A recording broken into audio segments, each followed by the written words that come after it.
அலைக்கும் வரஹ்மத்துல்லாஹி வபரகாத்துஹு.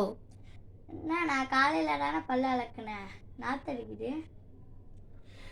அது ஏன் அப்படி இருக்குன்னு நான் சொல்றேன் கேளு.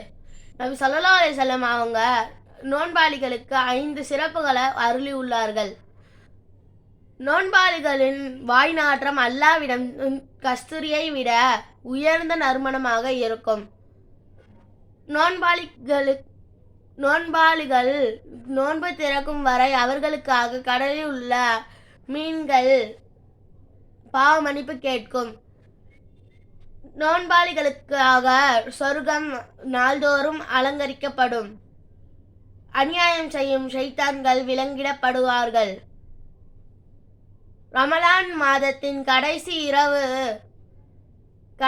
இரவில் நோன்பார்களுக்காக மன்னிப்பு வழங்கப்படும். சொர்க்கத்தில் ரயான் என்று கூறப்படும் ஒரு வாசல் இருக்கிறது. மறுமை நாளில் அதன் வழியாக நோன்பாளிகள் நுழைவார்கள். அவர்களை தவிர வேறு எவரும் அதன் வழியாக நுழைய மாட்டார்கள். இதை தூதர் முஹம்மது நபி ஸல்லல்லாஹு அலைஹி வஸல்லம் அறிவித்தார்கள். முஸ்லிம் 21:21. இன்ஷா அல்லாஹ் அனைவரும் இந்த அருள்களை பெற்றுக்கொள்வோமாக. ஆமீன். அஸ்ஸலாமு அலைக்கும் வரஹ்மத்துல்லாஹி வபரகாத்துஹு.